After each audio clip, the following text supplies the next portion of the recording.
अपने कर्म को प्रेम और सत्य में डुबो कर करो। प्रेम और सत्य मनुष्य को विकास की ओर ले जाते हैं। ध्यान रहे कि ये दोनों मार्ग ईश्वर की ओर जाते हैं। इस मार्ग पर चलने वाले सहज में ही आनंद और शांति को पा लेते हैं। गौतम बुद्ध भ्रमण करते हुए वैशाली नगर के वन विहार में पहुंचे। उनके आगमन का समाचार पूरे नगर में फैल गया। कुछ ही समय में मानो पूरा नगर उनके दर्शन के लिए उमड़ पड़ा। बड़े व्यापारी, शिक्षाविद, समाज सेवी, अधिकारी और राज परिवार से जुड़े कई वरिष्ठ भी वहां पहुंचे। सभी की भावना थी कि तथागत बुद्ध अपने शिष्यों सहित उनके निवास पर पहुंचे एवं भोज का आमंत्रण स्वीकारें। बुद्ध सभी के निवेदन को सुन रहे थे और स्वभावगत मुस्कान के साथ आमंत्रण का आभार व्यक्त कर रहे थे। तभी वैशाली की यात गणिका आम्रपाली भी वहां पहुंची। वह बुद्ध की शिक्षा से प्रेरित होकर बहुत पहले ही अपनी गणिका वृत्ति त्याग चुकी थी। उसने भी बुद्ध को भोजन का आमंत्रण दिया। बुद्ध ने तत्काल उसे स्वीकार किया और अगले दिन भिक्षुओं सहित उसके घर आने की सहमति दे दी। बुद्ध के एक शिष्य को यह बात अच्छी नहीं लगी कि इतने सारे वरिष्ठों के निवेदन के बावजूद बुद्ध ने आम्रपाली का आमंत्रण स्वीकारा। शिष्य की दृष्टि में आम्रपाली गणिका होने से घृणित कर्म से जुड़ी रही थी। जब सभी लोग चले गए तब शिष्य ने पूछा, भगवान, इतने लोगों ने आपको न्योता दिया, फिर आपने आम्रपाली का ही आमंत्रण क्यों स्वीकारा? बुद्ध ने कहा, माना वह गणिका थी, लेकिन पश्चाताप की अग्नि में तपकर वह निर्मल हो चुकी है। यदि कोई व्यक्ति इस निर्मलता को प्राप्त कर ले तो वह उनसे भी श्रेष्ठ हो जाता है जो ऐसे किसी घृणित कर्म में लीन न रहे हों। ऐसे व्यक्ति का आमंत्रण स्वीकारने में संकोच नहीं होना चाहिए। कोई व्यक्ति जब तक बुरे कामों में संलग्न रहता है तब तक उससे दूरी रहे तो ठीक है, लेकिन जो बुरे कामों को छोड़ दे उसे स्वीकार करने में संकोच नहीं करना चाहिए। इससे उसकी अच्छाई की ओर बढ़ने की भावना को बल मिलता है। गौबुद्ध के जीवन की एक घटना है। उन्होंने नियम बना रखा था कि वे अपने संघ में स्त्रियों को स्थान नहीं देंगे। स्त्रियों के लिए भिक्षु होने की दीक्षा उन्होंने वर्जित कर रखी थी। एक समय गौतम बुद्ध एक गांव में ठहरे हुए थे। वहां महाप्रजापति गौतमी उनके पास पहुंची। उन्होंने बुद्ध से कहा, आप स्त्रियों को भी दीक्षा दें। किंतु बुद्ध ने अस्वीकार कर दिया। अनेक स्त्रियां इकट्ठी हुईं और उन्होंने विचार किया कि कैसे गौतम बुद्ध से स्वीकृति प्राप्त की जाए। स्त्रियों ने निर्णय लिया कि स्वयं सेविकाएं बनकर गौतम बुद्ध के समक्ष पहुंचा जाए। गौतमी ने अपने बाल काटे, भिक्षु के वस्त्र पहने और अनेक स्त्रियों के साथ बुद्ध के सामने पहुंच गई। उनकी यह मांग थी कि स्त्रियों को भी दीक्षा दी जाए। बुद्ध ने उनकी बात को स्वीकार नहीं किया। स्त्रियां निराश हुईं। जब बुद्ध के एक शिष्य आनंद ने स्त्रियों को देखा, उनके पांव सूजे हुए थे, उन पर धूल चढ़ी हुई थी, उनकी आंखों से आंसू बह रहे थे। उन्होंने पूछा, क्या बात है? स्त्रियों ने कहा, बुद्ध उनके धर्म और नियम के अनुसार हमें भिक्षु होने की दीक्षा नहीं दे रहे हैं। जब आनंद ने व्यक्तिगत रूप से बुद्ध से निवेदन किया, बुद्ध को उन्होंने याद दिलाया, इस समय यह सामाजिक मान्यता है कि स्त्रियां मोक्ष की अधिकारी नहीं हैं, पुरुषों के मुकाबले निम्न हैं। तो क्या आप भी यह मानते हैं और इसलिए उन्हें दीक्षित नहीं कर रहे हैं? बुद्ध का उत्तर था, मुझे गलत न समझा जाए। मेरी मान्यता है कि पुरुष की तरह ही स्त्री भी निर्वाण प्राप्त कर सकती है, लेकिन मैं कुछ व्यावहारिक कारणों से स्त्रियों को संघ में शामिल करने और दीक्षा देने की स्वीकृति प्रदान नहीं कर रहा हूं। आनंद का उत्तर था, सिद्धांत और व्यवहार में परिवर्तन करना चाहिए। बुद्ध को बात जच गई और उन्होंने यह घोषणा की, जो स्त्रियां भिक्षु होना चाहेंगी उन्हें कुछ नियमों का पालन करना होगा। स्त्रियों ने स्वीकार किया और तब से स्त्रियां भी बौद्ध बनने लगीं। गौतम बुद्ध एक बार अपने शिष्यों के साथ प्रवास पर निकले। एक नगर से दूसरे नगर तक जाने की राह में वन पड़ता था। वन क्षेत्र में प्रवेश करने के साथ ही कुछ दूर चलने पर बुद्ध एक जगह रुक गए। पीछे आ रहे शिष्यों का समूह भी उन्हें देख उसी स्थान पर रुका, लेकिन वहां रुके रहना शिष्यों के लिए मुश्किल हो गया, क्योंकि सामने एक क्षत विक्षत शव पड़ा था और उसकी दुर्गंध वातावरण में फैल रही थी। शिष्यों ने अपने वस्त्र से नाक बंद कर ली, लेकिन बुद्ध शव की ओर टकटकी लगाए देखते रहे। एक शिष्य ने साहस कर विनम्रतापूर्वक गौतम बुद्ध से अनुरोध किया, भगवान, यहां से शीघ्र चलना ही उचित होगा। यहां शव पड़ा है और बहुत दुर्गंध आ रही है। बुद्ध मुस्कुराए और शिष्यों की ओर उन्मुख होते हुए बोले, बताइए, इस सब में सौंदर्य दिखाई देता है? शिष्यों ने कहा, भगवान, यह कैसा प्रश्न है? सौंदर्य और शव में? जीवन था तब तक सौंदर्य, अब तो सब समाप्त हो गया। बुद्ध ने शव की ओर इशारा करके बताया, देखो, जब कभी यह व्यक्ति जीवित रहा होगा, इसकी दंत पंक्तियां अद्वितीय रही होंगी। मृत्यु के बाद भी इसके दंत देखकर यही साबित होता है। वहां खड़े सभी शिष्यों ने दृष्टि डाली तो पाया बुद्ध सही कह रहे थे। तब शिष्यों को भान हुआ कि शव में भी अच्छाई हो सकती है। दरअसल सौंदर्य निर्जीव में भी नजर आ सकता है। केवल शर्त यह है कि दृष्टि बुद्ध के समान बुराई में भी अच्छाई देखने वाली होनी चाहिए। गुलाब की एक शाखा में फूल की तुलना में कांटे ही अधिक होते हैं, पर हम फूल चुनते हैं, कांटे नहीं। ठीक इसी तरह किसी में 100 बुराइयां नहीं, अच्छाई देखनी चाहिए। प्राचीन सियालकोट में एक बार बौद्धों का बहुत बड़ा भिक्षु संघ आया।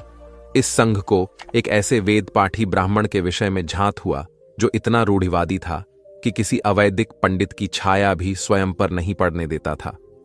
उसे सुधारने का बीड़ा एक भिक्षु ने उठाया। अगले दिन वह अपना भिक्षा पात्र लेकर ब्राह्मण के घर पहुंच गया और पूछा, कुछ आहार पानी की सुविधा है? उसकी बात सुनकर घर के सभी लोग मौन रहे और उसकी ओर घृणा की दृष्टि से देखा। भिक्षु लौट आया। दूसरे दिन फिर गया और वही प्रश्न दोहराया। इस बार भी उसे चुप्पी और तिरस्कार का सामना करना पड़ा। वह पुनः लौट गया। एक दिन जब वह ब्राह्मण के घर पहुंचा तो ब्राह्मण वहां नहीं था। नित्य आने जाने से ब्राह्मणी का मन पसीज गया। वह बोली, मैं तो तुम्हें आहार पानी दे दूं, किंतु पंडित जी की नाराजगी के कारण विवश हूं। भिक्षु ने कहा, कोई बात नहीं बहन, मैं अपना काम करता हूं, तुम अपना काम करो। वापस लौटते हुए भिक्षु को ब्राह्मण मिल गया। उसने भिक्षु को खूब खरी खोटी सुनाई। तब भिक्षु ने कहा, इतने दिनों तक आपके घर से कुछ नहीं मिला, किंतु आज आपकी पत्नी ने नहीं दी है। अब किसी दिन हां भी मिल जाएगा। ब्राह्मण थोड़ा शांत हुआ और बोला, यह क्रम कब तक जारी रखोगे? भिक्षु ने उत्तर दिया, जब तक जीवित हूं।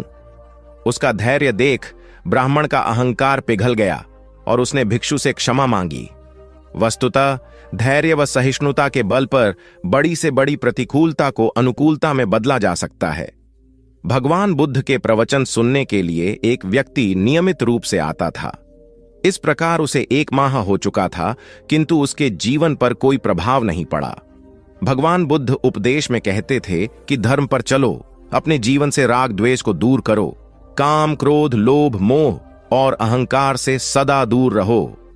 बुद्ध के उपदेशों से लोगों को बहुत शांति मिलती थी, किंतु उस व्यक्ति का मन अशांत रहता था। एक दिन उसने बुद्ध से जाकर कहा, हे प्रभु, मैं 1 माह से आपका उपदेश सुन रहा हूं, किंतु उसका तनिक भी असर मेरे आचरण पर नहीं पड़ा। मैं बहुत परेशान हूं, मुझे क्या करना चाहिए? बुद्ध उनकी बात सुनकर बोले, तुम कहां के रहने वाले हो? उसने कहा, श्रावस्ती का। बुद्ध ने अगला प्रश्न किया, वह यहां से कितनी दूर है? उसने अनुमान से बता दिया। बुद्ध ने पुनः जिज्ञासा प्रकट की, कितना समय लगता है? उस व्यक्ति ने हिसाब लगाकर बता दिया। बुद्ध ने कहा, अब बताओ कि क्या तुम यहां पर बैठे बैठे ही अपने घर पहुंच सकते हो? उसने कहा, यह कैसे हो सकता है? वहां पहुंचने के लिए तो चलना होगा। तब बुद्ध ने बड़े प्रेम से उसे समझाया, जैसे चलने पर ही पहुंचा जा सकता है, वैसे ही अच्छी बातों पर अमल करने से ही लाभ होता है। हे प्यारे, तुम मेरे ज्ञान के साथ अपने कर्म को जोड़ दो, तब तुमको उत्तम फल मिलेगा। उस व्यक्ति को अपनी गलती समझ में आ गई। उसने अपने जीवन में सुधार कर लिया, जिससे उसका जीवन सदाचारी बन गया। एक छोटी सी नदी थी, उसके दोनों किनारों पर लोग रहते थे। नदी के पानी से दोनों ओर के लोग अपना अपना काम चलाते थे और सुखमय जीवन बिताते थे। एक बार संयोग से पानी को लेकर दोनों पक्षों में तनातनी हो गई। वे एक दूसरे पर आरोप लगा रहे थे कि तुम ज्यादा पानी ले रहे हो। जब आपसी बातचीत में मामला नहीं निपटा तो वे मरने मारने पर उतारू हो गए। उनके पास जो भी हथियार थे उन्हें तत्काल निकाल लाए और एक दूसरे पर टूट पड़ने को आमादा हो गए। तभी किसी ने जाकर भगवान बुद्ध को सूचना दी। उन्होंने दोनों पक्षों के प्रतिनिधियों को बुलाया और तकरार का कारण पूछा। दोनों प्रतिनिधियों ने अपना अपना पक्ष रखा। बुद्ध ने दोनों की बातें सुनी और मुस्कुराकर कहा, तो तुम लोग क्या करोगे? दोनों प्रतिनिधियों ने आवेश में आकर कहा, हम खून की नदियां बहा देंगे। भगवान बुद्ध ने कहा, तो तुम्हें खून चाहिए? उन लोगों ने हतप्रभ होकर बुद्ध की ओर देखा, फिर बोले, नहीं, हमें पानी चाहिए। भगवान बुद्ध ने कहा, तो तुम्हें खून चाहिए? उन लोगों ने हतप्रभ होकर बुद्ध की ओर देखा, फिर बोले, नहीं, हमें पानी चाहिए। तब सहज भाव से बुद्ध ने कहा, खून बहाकर खून मिलेगा, पानी कैसे पाओगे? कुछ ठहर कर आगे बुद्ध बोले, याद रखो, हिंसा हिंसा को बढ़ाती है, बैर बैर को बढ़ाता है। नदी से ही सीख लो कि वह किसी से लड़ती नहीं, वह निश्चल भाव से अपने जल का सभी के लिए दान करती है। बुद्ध के शब्दों ने जादू जैसा काम किया और दोनों पक्षों की समस्या का सहज रूप से समाधान हो गया। दोनों पक्ष मिल बांटकर पानी का उपयोग करने लगे। कुल बुद्ध एक दिन वैशाली में प्रवचन दे रहे थे। विशाल जनसमूह उन्हें अत्यंत शांति और तन्मयता से सुन रहा था। कहीं कोई शोर नहीं था, मात्र बुद्ध की वाणी गूंज रही थी। बुद्ध के शिष्यों के साथ उपस्थित लोग बुद्ध के अमृत वचनों का पान पूर्ण एकाग्रता से कर रहे थे। तभी उस शांत वातावरण में खलल उत्पन्न करती एक व्यक्ति की जोरदार आवाज आई, आज मुझे सभा में बैठने की अनुमति क्यों नहीं दी गई? बुद्ध उस व्यक्ति का चिल्लाना सुनकर भी मौन रहे। उस व्यक्ति ने पुनः चिल्लाकर यही प्रश्न पूछा। बुद्ध ने नेत्र बंद कर लिए। उनका एक शिष्य बोल उठा, भगवान, बाहर खड़े अपने इस शिष्य को अंदर आने की अनुमति दीजिए। बुद्ध ने नेत्र खोलकर कहा, नहीं, यह अस्पृश्य है। शिष्यगण बुद्ध के मुंह से अस्पृश्य शब्द सुनकर विस्मित हुए और उन्होंने पूछा, वह अस्पृश्य क्यों? कैसे? भगवान, आपके धर्म में तो जात पात का भेद नहीं है। बुद्ध बोले, आज यह क्रोध में आया है। क्रोध से जीवन की एकता भंग होती है। क्रोध ही मानसिक हिंसा करता है। किसी भी कारण से क्रोध करने वाला अस्पृश्य है। उसे कुछ देर तक स्मरण कर लेना चाहिए कि अहिंसा परम धर्म है। कथा का उपदेश यह है कि क्रोध एक असात्विक भाव है जो कर्ता और भोक्ता दोनों के लिए हानिकारक होता है।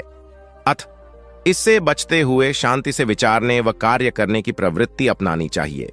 शांत मन और मस्तिष्क ही विवेकपूर्ण निर्णय लेने में सक्षम होते हैं। बौद्ध संघ के एक भिक्षु को कोई गंभीर रोग हो गया। उसकी हालत इतनी खराब हो गई कि वह चल फिर भी नहीं सकता था और मल मूत्र में लिपटा पड़ा रहता था। उसकी यह हालत देख उसके साथी भिक्षु भी उसके पास नहीं आते और घृणा से मुंह फेरकर आसपास से निकल जाते थे। कुछ दिनों बाद बुद्ध को यह बात पता चली तो वे तत्काल अपने प्रिय शिष्य आनंद के साथ उस भिक्षु के पास पहुंचे। उसकी दयनीय दशा से उन्हें घोर कष्ट हुआ। उन्होंने भिक्षु से पूछा, तुम्हें कौन सा रोग हुआ है? भिक्षु बोला, भगवान, मुझे पेट की बीमारी है। बुद्ध ने स्नेह से उसके सिर पर हाथ फेरते हुए प्रश्न किया, क्या तुम्हारी परिचर्या करने वाला कोई नहीं है? भिक्षु की ना सुनते ही बुद्ध ने आनंद से कहा, पानी लेकर आओ, हम लोग पहले इसका शरीर स्वच्छ करेंगे। आनंद पानी लेकर आए। फिर बुद्ध ने भिक्षु के शरीर पर पानी डाला और आनंद ने उसके मल मूत्र को साफ किया। अच्छी तरह धो पोंछ कर बुद्ध ने भिक्षु के सिर को पकड़ा और आनंद ने पैरों को। इस प्रकार उसे उठाकर चारपाई पर लिटा दिया। फिर बुद्ध ने सारे भिक्षुओं को एकत्रित कर उन्हें समझाया, भिक्षुओं, तुम्हारे माता नहीं, पिता नहीं, भाई नहीं, बहन नहीं जो तुम्हारी सेवा करेंगे। यदि तुम परस्पर एक दूसरे की सेवा और देखभाल नहीं करोगे तो फिर कौन करेगा? याद रखो, जो रोगी की सेवा करता है वह ईश्वर की सेवा करता है। दीनहीन के प्रति करुणा व सेवा का भाव इस जगत को बुद्ध का सबसे बड़ा संदेश है जो प्रत्येक देश, काल, परिस्थिति में प्रासंगिक है। गौतम सिद्धार्थ बुद्धत्व प्राप्त करके महात्मा बुद्ध बन गए। सत्य, अहिंसा और दया की मूर्ति बुद्ध अपने शिष्यों के साथ एक गांव में पहुंचे। कुछ अज्ञानी लोग उनके विरोधी थे। वे बुद्ध को अपशब्द कहने लगे। बुद्ध के शिष्यों को बहुत बुरा लगा, मगर बुद्ध ने उन्हें समझाया, ये लोग तो केवल अपशब्द ही कह रहे हैं। अगर ये पत्थर भी मार रहे होते तो भी मैं कहता कि मारने दो। मैं जानता हूं कि ये लोग कुछ कहना चाहते हैं, लेकिन क्रोध के मारे वह कह नहीं पा रहे हैं। 10 साल पहले यदि यही लोग मुझे गाली देते तो मैं इन्हें भी गाली देता, लेकिन अब तो लेन देन से मुक्ति मिल चुकी है। क्रोध से अपशब्द निकलते हैं, यहां तो क्रोध भवन कब का ढह चुका है। अपशब्द कहने वाले बड़ी मुश्किल में पड़ गए। तभी बुद्ध ने अपने शिष्यों से पूछा, इस गांव में कुछ लोग अपशब्द कह रहे हैं, इन्हें बताओ कि वहां के लोग फल और मिठाइयां लेकर आए थे। बुद्ध ने पूछा, फिर मैंने क्या किया था? शिष्यों ने बताया, आपने सारे फल और मिठाइयां यह कहकर वापस कर दी कि अब लेने वाला विदा हो चुका है, इन्हें वापस ले जाओ। आपने कहा था कि 10 साल पहले आते तो मैं सारे उपहार ले लेता। बुद्ध ने पूछा, फिर उन लोगों ने मिठाइयों का क्या किया होगा? शिष्यों ने बताया, गांव में बांट दी होगी। बुद्ध बोले, उन लोगों ने मिठाइयां गांव में बांट दी, लेकिन मैं उन लोगों से कहूंगा कि अपशब्द में न बांटें। बुद्ध फिर बोले, ये लोग अपशब्दों के थाल सजाकर लाए हैं, लेकिन ये गलत आदमी के पास आ गए हैं। ये मुझसे क्रोध नहीं करवा सकते। ठीक खूंटी की तरह जो किसी को नहीं टांगती, लोग उस पर वस्त्र टांग देते हैं। एक बार जैतवन के सभी ग्रामवासी भगवान बुद्ध के दर्शन करने और उपदेश सुनने के लिए एकत्र हुए।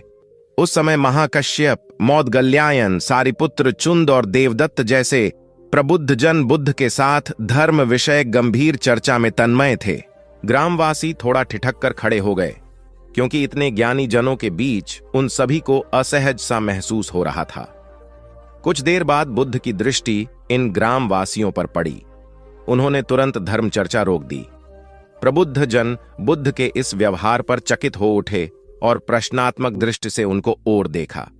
बुद्ध अनाथ पिंडक नामक जिज्ञासु से बोले, भद्र, उठो, सामने ब्राह्मण मंडली खड़ी है, उन्हें आसन दो और आतिथ्य की सामग्री ले आओ।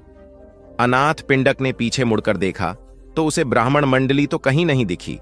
मैले कुचैले या फटे वस्त्रों में खड़े ग्रामवासियों का झुंड दिखाई दिया। पिंडक ने शक्ति स्वर में कहा, देव, उन लोगों में एक भी ब्राह्मण नहीं है। ये सभी तो निम्न जाति के हैं, कई तो इनमें शूद्र हैं। बुद्ध गंभीर होकर बोले, पिंडक, जो व्यक्ति सदा श्रद्धावान है वह ब्राह्मण ही है। ये लोग प्रयोजन के लिए भावयुक्त होकर आए हैं, इसलिए इस समय तो ये ब्राह्मण ही हैं। अत तुम इनका समुचित सत्कार करो। कथा का इंगित यह है कि व्यक्ति जन्म से नहीं, कर्म से ब्राह्मण होता है। जो सद्गुणी हों और सत्कर्मी हों, वे शूद्र जाति में जन्मने के बावजूद ब्राह्मण हैं तथा उसी रूप में उनका आदर किया जाना चाहिए। यदि जीवन का संतुलन बिगड़ा और थकान आई तो समझ लीजिए कि बीमारी आई, और यदि वापस ऊर्जा अर्जित करने के लिए विश्राम किया जा रहा है तो ऐसी थकान वरदान भी साबित हो सकती है। इन दिनों जिस तरह की हमारी जीवन शैली है, इसमें असंतुलन बहुत अधिक है। सुबह उठने से लेकर रात को सोने तक शरीर की कुछ नियमित क्रियाएं हैं, आदमी उसे भूल गया है। गौतम बुद्ध बहुत काम करते पर कभी थकते नहीं थे। आज भी कई साधु संत उतना ही परिश्रम कर रहे हैं जितना एक कॉर्पोरेट जगत का सफल व्यक्ति करता है, और जब वे रात को सोते हैं तो पूरी बेफिक्री के साथ। बुद्ध से उनके शिष्यों ने एक बार पूछा था, आप थकते नहीं? बुद्ध का उत्तर था, जब मैं कुछ करता ही नहीं तो थकूंगा कैसे? बात सुनने में अजीब लगती है, लेकिन है बड़ी गहरी। अध्यात्म ने इसे साक्षी भाव कहा है। स्वयं को करते हुए देखना, यह वह स्थिति होती है जब तन सक्रिय और मन विश्राम की मुद्रा में होता है। आज ज्यादातर लोग असमय, अकारण थक जाते हैं, जिसका एक बड़ा कारण असंतुलित जीवन है। एक होता है थकान को महसूस करना, और दूसरा है स्वाभाविक थकान, जिस समय आपकी रुचियों, इच्छाओं और मूल स्वभाव में धीमापन आने लगे, अकारण चिड़चिड़ाहट हो जाए। समझ लें कि यह थकान बीमारी है। इसलिए प्रतिदिन योग, प्राणायाम और ध्यान करें। ये क्रियाएं अपने आप में एक विश्राम हैं। करने वाला कोई और है, हम तो महज उसके हाथों की कठपुतली हैं। यह मनोभाव भी थकान को मिटाएगा। क्या दिक्कत है ऐसा सोच लेने में? महात्मा बुद्ध ज्ञान प्राप्ति के लिए घोर तप में लगे थे। उन्होंने शरीर को काफी कष्ट दिया, यात्राएं की, घने जंगलों में कठिन साधना की, पर आत्मज्ञान की प्राप्ति नहीं हुई। निराश हो बुद्ध सोचने लगे, मैंने अभी तक कुछ भी प्राप्त नहीं किया, अब आगे क्या कर पाऊंगा? निराशा, अविश्वास के इन नकारात्मक भावों ने उन्हें क्षुब्ध कर दिया। कुछ ही क्षणों के बाद उन्हें प्यास लगी। वे थोड़ी दूर स्थित एक झील तक पहुंचे। वहां उन्होंने एक दृश्य देखा कि एक नन्ही सी गिलहरी के 2 बच्चे झील में डूब गए। पहले तो वह गिलहरी जड़वत बैठी रही, फिर कुछ देर बाद उठकर झील के पास गई, अपना सारा शरीर झील के पानी में भिगोया और फिर बाहर आकर पानी झाड़ने लगी। ऐसा वह बार बार करने लगी। बुद्ध सोचने लगे कि इस गिलहरी का प्रयास कितना मूर्खतापूर्ण है। क्या कभी यह इस झील को सुखा सकेगी? किंतु गिलहरी का यह क्रम लगातार जारी था। बुद्ध को लगा मानो गिलहरी कह रही हो कि यह झील कभी खाली होगी या नहीं, यह मैं नहीं जानती, किंतु मैं अपना प्रयास नहीं छोड़ूंगी। अतः उस छोटी सी गिलहरी ने भगवान बुद्ध को अपने लक्ष्य मार्ग से विचलित होने से बचा लिया। वे सोचने लगे कि जब यह नन्ही गिलहरी अपने लघु सामर्थ्य से झील को सुखा देने के लिए दृढ़ संकल्पित है तो मुझ में क्या कमी है? मैं तो इससे 1000 गुना अधिक क्षमता रखता हूं। यह सोचकर गौतम बुद्ध पुनः अपनी साधना में लग गए और एक दिन बोधिवृक्ष तले उन्हें ज्ञान का आलोक प्राप्त हुआ। यह कथा असफलता के बावजूद प्रयासों की निरंतरता पर बल देती है। यदि हम प्रयास करना न छोड़े तो एक न एक दिन लक्ष्य की प्राप्ति हो ही जाती है। बुद्ध अपने साधना काल में एक निर्जन स्थान पर ध्यान मग्न बैठे थे। इसी स्थान पर एक यक्ष का वास था। यह बात बुद्ध को झांत नहीं थी। वे तो वहां पहुंचे और शांत वातावरण देखकर ध्यान मग्न हो गए। उस समय यक्ष वहां पर नहीं था। रात होने पर जब वह आया तो उस स्थान पर एक अनजान व्यक्ति को देखकर आग बबूला हो गया। बड़े जोर से वह दहाड़ा, किंतु बुद्ध का ध्यान भंग नहीं हुआ। यक्ष ने उन्हें हाथी का रूप धारण कर डराना चाहा, किंतु बुद्ध यथावत ध्यान मग्न बैठे रहे। उसने बुद्ध को डराने के लिए क्रमशः शेर, चीता, बाघ आदि का रूप धारण किया, किंतु बुद्ध अविचलित ही बने रहे। अंत में उसने भयंकर विषधर का रूप धारण कर उनके पैर के अंगूठे को ढंस लिया, किंतु बुद्ध पर उसके विष का भी कोई असर नहीं हुआ। वे अब भी अप्रभावित रहे। विषधर उनके शरीर पर चढ़ गया और उनके गले से लिपटकर उन्हें जोरों से काट लिया, लेकिन इतने प्रयासों के बावजूद भी बुद्ध की साधना को भंग नहीं कर पाया। थक हार कर नीचे उतर आया और उनसे कुछ कदमों की दूरी पर लेटकर अपनी थकान उतारने लगा। ध्यान पूर्ण होने पर बुद्ध ने उसकी तरफ देखा और उसे बहुत स्नेह से दुलारा। उनका निश्चल प्रेम देखकर सर्प का विष अमृत बन गया और यक्ष ने श्रद्धापूर्वक बुद्ध को नमन किया। कहानी का सार यह है कि मन की कलुषता पर एकाग्रता, स्नेह और संभव से ही विजय प्राप्त की जा सकती है। बौद्ध भिक्षु बोधि धर्म भ्रमण करते हुए एक गांव में पहुंचे। लोग उनका बहुत आदर करते थे। बोधि धर्म व उनके शिष्यों का ग्रामीणों ने हार्दिक सत्कार किया और फिर उनके पवित्र वचनों को सुनने के लिए उनके आसपास एकत्रित हो गए। बोधि धर्म लोगों को धर्म और आचरण विषयक अच्छी बातें सरल भाषा में समझाने लगे। तभी वहां एक व्यक्ति आया और बोधि धर्म को अपशब्द कहने लगा। उपस्थित जनसमूह ने उसे रोकने का बहुत प्रयास किया, किंतु वह नहीं माना तथा अनवरत बोधि धर्म को बुरा भला कहता रहा। लोगों ने कहा कि महाराज, ये व्यक्ति कितना उद्दंड है, निरर्थक ही आपको अपशब्द कह रहा है। बोधि धर्म उस व्यक्ति के इस आचरण पर कदापि क्रोधित नहीं हुए और लोगों से बोले कि यह भविष्य में मेरा सबसे बड़ा भक्त बनने वाला है। लोगों ने पूछा कि कैसे? बोधि धर्म ने उत्तर दिया, कोई कुम्हार के यहां घड़ा लेने जाता है तो घड़े को बजाकर देखा जाता है कि वह फूटा हुआ तो नहीं है। जब 1-2 रुपए के घड़े को कोई इतनी परख कर सकता है तो भला जिसे गुरु मानना है उसे 10-20 गालियां दिए बगैर कैसे पहचानेगा? पहले वह परीक्षा लेगा कि गुरु में धैर्य, आक्रोश व समता भाव कितना है। यह जानने के बाद ही तो वह गुरु को स्वीकारेगा। इसलिए यह व्यक्ति मुझे निरर्थक ही अपशब्द नहीं कह रहा है और आगे चलकर वास्तव में वह व्यक्ति बोधि धर्म का सबसे बड़ा भक्त बना। किसी को शिक्षा देने से पूर्व स्वयं का आचरण भी तदनुरूप होना चाहिए, तभी गुरु का महान पद मिलता है। वस्तुतः गुरु की गुरुता तभी स्वीकारी जाती है जबकि उसमें सदाचरण के सभी लक्षण मौजूद हों। महात्मा गौतम बुद्ध के श्रावस्ती में प्रवचन चल रहे थे। प्रवचन में नित्य ही बड़ी संख्या में लोग आते और विविध महत्वपूर्ण व गंभीर विषयों पर बुद्ध से ज्ञान ग्रहण करते। बुद्ध का शिष्य वर्ग भी काफी विशाल था, जो प्रवचन स्थल की व्यवस्था संभालता और बुद्ध की सेवा में सदैव तत्पर रहता। एक बार रात के समय महात्मा बुद्ध प्रवचन दे रहे थे। सदैव की भांति काफी लोग उनके प्रवचन सुन रहे थे। एक व्यक्ति जो बुद्ध के ठीक सामने बैठा था, बार बार नींद के झोंके ले रहा था। बुद्ध थोड़ी देर तक तो प्रवचन देते रहे, फिर उससे बोले, वत्स, सो रहे हो? उस व्यक्ति ने हड़बड़ाकर कहा, नहीं महात्मा। बुद्ध ने पुनः प्रवचन प्रारंभ किए। वह व्यक्ति फिर ऊँघने लगा। महात्मा ने फिर वही प्रश्न दोहराया और उसने फिर अचकचाकर नहीं महात्मा कहा। ऐसा लगभग 8-10 बार हो गया। कुछ देर बाद बुद्ध ने उससे पूछा, वत्स जीवित हो? हर बार की तरह इस बार भी उसने कहा, नहीं महात्मा। यह सुनकर उपस्थित श्रोताओं में हंसी की लहर दौड़ गई और वह व्यक्ति पूर्णतः चैतन्य हो गया। तब बुद्ध गंभीर होकर बोले, वत्स, निद्रा में तुम्हारे मुख से सही उत्तर मिल ही गया। जो निद्रा में है वह मृतक समान ही है। महात्मा बुद्ध का संकेत था कि गुरु से ज्ञान ग्रहण करते वक्त सजगता अत्यंत आवश्यक है। गाफिल रहने की स्थिति में ज्ञान की प्राप्ति पूर्ण नहीं होती और अधकचरा ज्ञान सदैव खतरनाक साबित होता है। कथा सिद्धार्थ के जीवन के उस दौर की है जब वे बुद्धत्व को प्राप्त नहीं हुए थे और निरंजना नदी के तटीय वनों में वृक्ष के नीचे ध्यान करते थे। सिद्धार्थ प्रतिदिन ध्यान करने के बाद पास के किसी गांव में चले जाते और भिक्षा मांगकर लौट आते।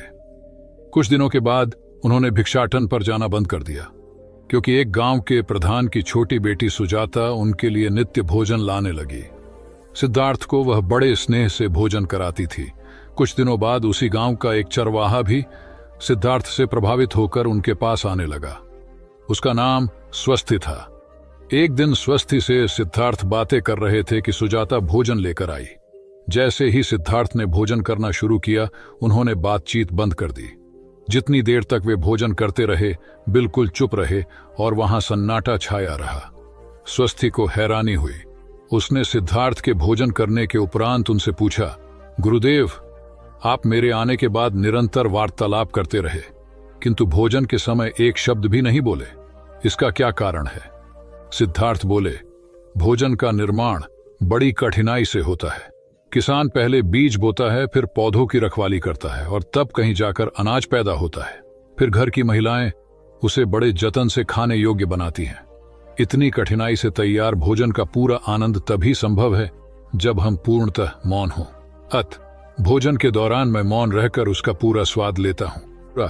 वस्तुतः शांति से किया गया भोजन न केवल शारीरिक भूख को तृप्त करता है, बल्कि मानसिक आनंद और सात्विक ऊर्जा भी देता है।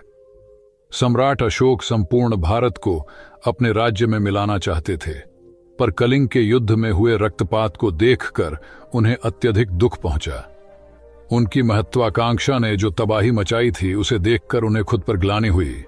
उन्होंने देखा कि लोग दर्द से कराह रहे थे। यह सब विनाश केवल उनकी महत्वाकांक्षा से हुआ था। यह सब देखकर अशोक के मन में विनाश का पथ छोड़कर नेकी के रास्ते पर चलने का विचार जगा। अशोक की राजधानी पाटलिपुत्र थी। पाटलिपुत्र अब पटना के रूप में जाना जाता है। पटना से गया भी अधिक दूर नहीं है, जहां बोधि वृक्ष के नीचे महात्मा बुद्ध को ज्ञान प्राप्त हुआ था। बुद्ध के अष्टप्रद मार्ग, शांति व दया के संदेश ने अशोक के दिलो दिमाग में इतनी उथल पुथल पैदा कर दिया कि उन्होंने उस मार्ग को अपनाने का फैसला किया। इस पथ पर चलने से उन्होंने इतिहास में अपनी अमिट छाप छोड़ी। अशोक ने अपने पुत्र को सिलोन, अब श्रीलंका, और अन्य कई लोगों को सुदूर क्षेत्रों में दूत बनाकर भेजा। एक निर्दयी महत्वाकांक्षा एक ऐसे पवित्र उद्देश्य में बदल चुकी थी जिसमें कुछ अच्छा कर गुजरने की, करुणा और प्रेम के संदेश को चारों ओर फैलाने की इच्छा थी। करुणा केवल दया भावना मात्र नहीं है, ये आपके अंदर दूसरों की मदद करने की तीव्र इच्छा पैदा करती है। इसी भावना ने बुद्ध को भगवान और अशोक को महान बनाया। तथागत बुद्ध उन दिनों मगध प्रवास पर थे। साथ में शिष्यों का बड़ा समूह भी था। प्रतिदिन बुद्ध के प्रवचन होते, जिनका लाभ लेने के लिए बड़ी संख्या में लोग आते। इन लोगों में साधारण जन के साथ विशिष्ट हस्तियां भी शामिल रहती थीं। हालांकि बुद्ध सभी के प्रति समान रूप से प्रेम व आत्मीयता का व्यवहार रखते थे। इन लोगों में नगर सेठ का पुत्र भी था, जो बड़े ध्यान से बुद्ध के प्रवचन सुनता था। वह नित्य ही बुद्ध के शिष्यों के समक्ष बुद्ध की तारीफों के पुल बांधता और धन्य धन्य भाव से घर जाता। एक दिन प्रवचन समाप्त होने के बाद उसने किसी शिष्य से कहकर बुद्ध से मिलने की हार्दिक इच्छा प्रकट की। जब उसे बुद्ध के सामने ले जाया गया तो उसने उन्हें साष्टांग प्रणाम कर कहा, भगवान, आप जैसा तपस्वी और ज्ञानी व्यक्ति पहले न कभी हुआ था और न भविष्य में होगा। यह सुनते ही बुद्ध ने उसकी बात बीच में ही रोककर कहा, वत्स, क्या तुमने इतना